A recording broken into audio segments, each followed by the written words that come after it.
Hello, everyone. Very nice to meet you, everyone. My name is Cho Min Seok. I'm an architect from Seoul. We have an office called Mass Studies. I'm very happy to share this. And first of all, thank you very much for Power Station of Art, Cartier Foundation, and Power Station of Art, because I'm very happy to come back to Shanghai for this and to this very inspiring occasion. I'm very happy to be invited to what is focused on landscape as an architect, because I do think that architecture is really play a very small role in relationship to the rest, like what Petra Blase said before. And especially I'm going to talk about the 3 projects as a practicing architect that involve with the food that we really like and we really need. And every food comes from very particular, specific condition that has to do with the nature and also culture. And it used to be a sort of production of a very delicate balance between those two. Yet now the majority of the food that we consume is not the case.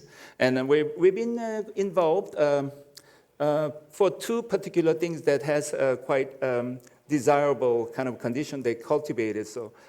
We are based in Seoul, but 2 projects, 2 locations I'm going to first talk about is, I think a lot of you quite will be familiar, which is, first one is called Choru, in Korean word as a vinegar pavilion, black vinegar actually.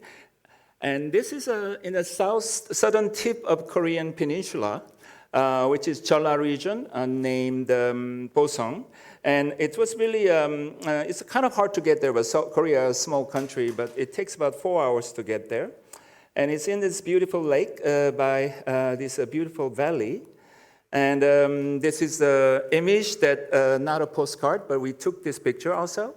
So it's actually a quite stunning place. And although it was quite challenging place because it's a municipal support to kind of cultivate and promote this black vinegar production, which is quite rare nowadays. And the thing about also food in this region that you might be very familiar with is also Korea is very much, a lot of it is about the fermentation culture. So also the vinegar, soy sauce, and all this comes out of that. And I think the common thing with the food, especially the Korean food, I think is architecture. I think for me is very important ingredient of architecture is a time. And I think also this food present that, it's like you can say in the West there's a wine, but it really, it's kind of the beauty about this fermentation culture is that also it doesn't discriminate the age. You get very fresh new ones, and then they appreciate for what it is, like kimchi, fresh kimchi, and then it gets very old. We have a different name for it, and we make some other use out of it, and so on.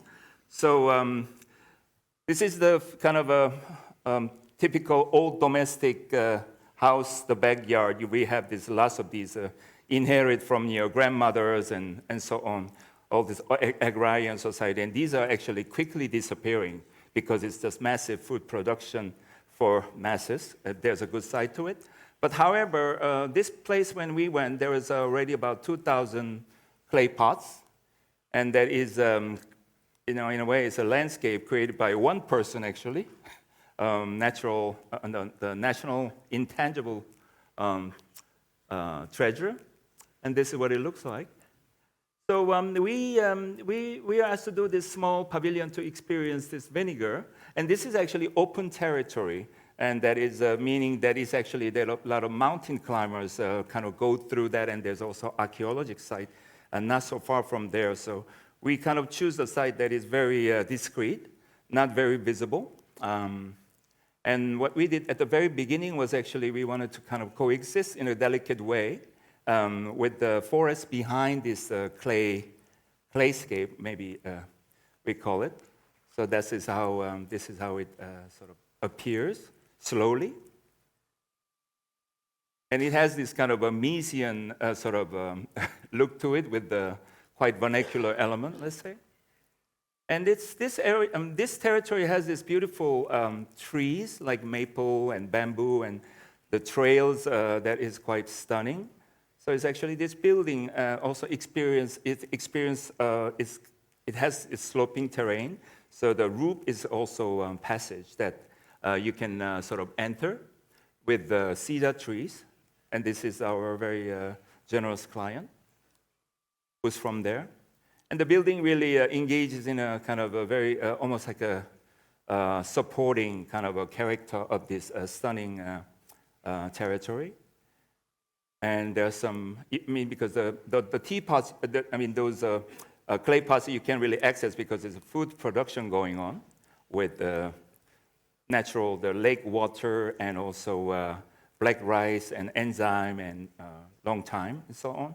So we wanted to have a least intrusive, keeping all the elements that is already there. Small stream coming down from the mountain and also trees and so on. That's what it's... And then because of the challenge, we had this quite sort of challenging also budgetary condition. But then, so first thing we did was we looked around what is available around there. And only kilometers away, there was a quarry cutting a stone and producing granite slabs. And then there we discovered this leftover after the cutting, and this is very remarkably cheap. So we brought them, and actually we created a paving together with become a part of the landscape. And then, as a building type, although it appears as a modern, we borrow it from what we call layered house, which is a northern Korea typology that has a kind of a house within a house. So in the summertime, you can kind of use it more open way, and then wintertime, you can use what is a smaller house inside. In our case, we have a small courtyard inside. Then that's a roof. So that was during the construction. And on the left side is actually the house that we stay often, thanks to Airbnb type of a operation. And we kind of borrowed it. The 3 meter by 3 meter is a kind of a typical wooden house in old Korea. So we kind of follow that to kind of keep the similar spatial quality. And then one of the also interesting thing about Korea is that we have ondo system, which is a heated floor, which translated beautifully to all the modern apartments. But we're using the 10 centimeter screed with the flexible sort of water pipes inside. But in this region, because there are some of the surviving old houses still sort of needed this craft people who can actually do it in an old way with mud and bricks and so on. So we also kind of... it wasn't really, often these kind of addressing the local become a really luxurious, very expensive thing now. But for us, it was actually really through the research around this area and finding available technology that still is really valid. So I'm sort of comparing where I stay on the right and what we have created, this smaller room. And also, we also created together with this clay master, we created a chimney, which is also a sort of traditional way. This is what it looks like. And also these are kind of how it's cross-ventilating, kitchens. Also how this small room is like house within a house, kind of work with in a much energy efficient way during the winter. So it was, it started out as a black vinegar to promote that, but it became actually a lot more than that, and kind of becoming a magnet for what is available there. And then I'll take you to the island, and this is about the tea, which through you, in fact. But Korea tea culture started around 6th century, actually, quite some time. And it's in the Jeju Island, which is becoming a very touristic now. Because of the lifestyle change and also the global kind of a popular situation in Korea and so on. And this we started in 2011, so that was already 13 years ago. And until last year, for 12 years, we've been working on small interventions that are 8 of them altogether. And at the beginning, we didn't know it's going to go on that long. However, it became that way because it slowly grew the visitor. At the beginning, it was about 700,000 people, but now it's more than 2 million people because of this cultural situation. So the round building on the left, it was what was already there, done by other architect, good architect in this region. 2003, it was built, and then the rest. But somehow this process was interesting because regarding the landscape, we often kind of compare what our practice can be like a Go game, as you know very well, that it's not really about solo performance, but it's really about the dialogue with the surroundings. And just like a Go game player, we don't really come up with the master plan and like we're going to do this in 12 years. I mean, we actually might do another one there. But it's really the constant, most intelligent dialogue between landscape architect and also actually the users in this case, we thought. So this is a kind of a Go game, as you know. But beginning was actually a lot more interesting because it was actually this volcanic island, so it wasn't really a fertile situation to grow tea there. And the motivation, the father of this, our client, when he began 1980s, was actually to cultivate tea culture in Korea because unlike China or Korea or Japan, where tea culture survived, somehow maybe it was a late 20th century, too much American influence maybe, but it wasn't really, we don't really have that much going on. So it was actually, he really started this plantation. But at the beginning, he has to start a pig farm to create the droppings to make the fertile ground, and then it quickly grew. And then 2003, the first round building was made before he was passing, and then his son took over. And basically, we've been doing this quite gradually, very sort of carefully. Not touching what is maintained, but what is already sort of damaged, let's say. And that's how our 8 interventions happen. And then speaking about landscape, this was an opportunity for us beginning of working with this great collaborator, and almost I consider her as my mentor. She's now 83, Jung Young-sun. She has received this amazing highest honor this year for landscape designer in Sweden. But also she had a large show at the MMCA's hall for her retrospective for 50 years.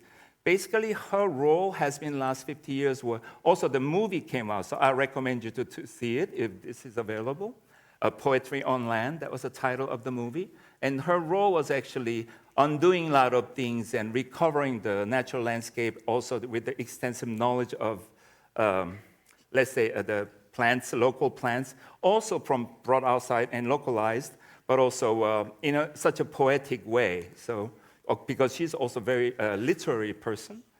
So a lot of these buildings that we have done here is actually kind of a result of that kind of a sensitive intervention, damaged part, and kind of adding this tea house because the client wanted to bring the tea culture back to this Korean contemporary culture. Commemorating with this calligrapher, scholar that was in exile in this island nearby. So this was a very early building. And then, it goes on, actually. I can go on talking about it, but quickly. It's relatively also, we wanted to do a very simple building with a different proportion. So this was another building, the long building, and that was 2013. And with the classrooms and some restaurants, and also the supporting building, we actually wanted to show as a sort of a landscape element, which is very common vernacular, this the volcanic rocks, but actually behind it is where the workers rest and change clothes and so on. And then another moment was this Innisfree, what we call this building, need to be bigger twice. So we actually, almost like a plants, we added exactly identical building. So as if the building kind of grew from 30 meter long to 60 meter, instead of kind of creating another visual element, but actually almost like a sort of discrete way of creating a sort of a less crowded by architecture condition. And we kept adding more trees. So front side, you don't really know this happened over 5 years of time, but from the back, actually you see the two separation.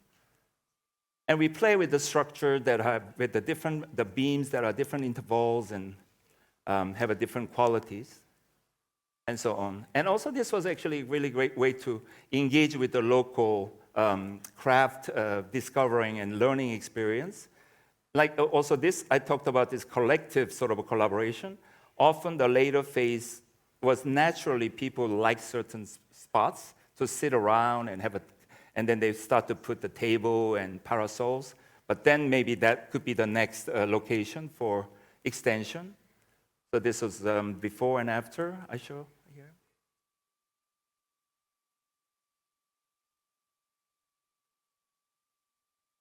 Yeah, I mean, this captures it quite well because it's mostly architecture really is not the center, but it's a small, discrete places that you kind of discover almost hide and seek through this forest.